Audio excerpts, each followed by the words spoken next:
Speaker साहिबा, मैं आपके तवज्जुह से एक बहुत ही अहम मुद्दे की तरफ आपकी तवज्जो दिलाना चाहता हूँ।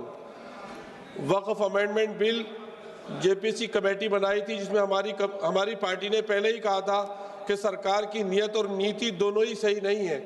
6 महीने का टाइम मिला। उम्मीद पोर्टल पे 30% ओनली वक्फ जायदादों का, मदरसों का, मस्जिदों, कब्रिस्तानों का रजिस्ट्रेशन हुआ है।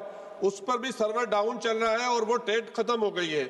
70% वक्फ जायदादों का रजिस्ट्रेशन नहीं हुआ है।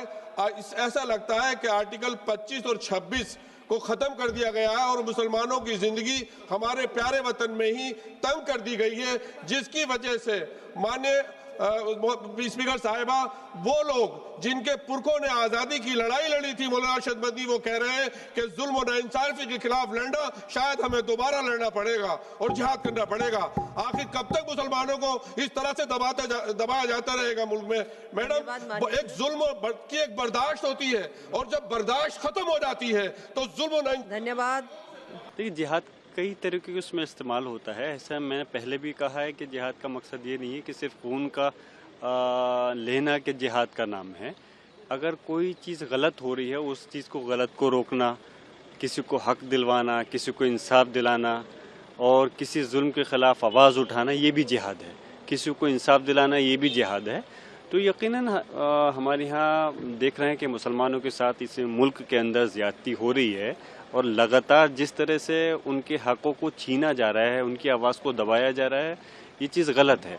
हम चाहते हैं जो उम्मीद पोर्टल है, पहले तो हमने इसका पूरा विरोध किया कि ये कानून नहीं लाया जाए और जिस तरह से अब ये इन्होंने वक्फ के उस पर संपत्तियों को दर्ज करने के लिए पोर्टल भी बनाया था, लगातार उसमें दिक्कत आ रही है और समय अभी 20% भी मेरे ख्याल से तो प्रॉपर्टियाँ रजिस्टर्ड नहीं हुई हैं। जब और वो मकसद आपका पूरा नहीं हो पा रहा तो क्यों आप उसकी डेट बढ़ाने में पीछे हट रहे हैं? आगे बढ़िए। अगर आप सबका साथ, सबके विकास की बात करते हैं तो डेट बढ़ाइए और रजिस्ट्रेशन करने का जो हक है कम से कम उनको तो वो तो मिलना चाहिए। इस तरह से मैं तो सोच रहा हूँ कि लोगों की आवाज़ को दबाना, गला घोटने का काम हो रहा है, जो चीज़ गलत है और ये ज़्यादती हो रही है और ये नाकाबिले बर्दाश्त है। हम देश विरोधी से तो मतलब नहीं है, तो हमारा मज़हब ही पैगाम नहीं देता कि हम देश के विरोध के उसमें बात करें, लेकिन हमारा मज़हब ये ज़रूर पैगाम देता है हक़ और इंसाफ की बात करें। अगर जुल्म हो रहा है, ज़्यादती हो रही है तो उसको रोका जाए, उसके खिलाफ आवाज़ उठाई जाए और ये चीज़ रखी जाए कि हमारे लोगों को नहीं दबाया जाए।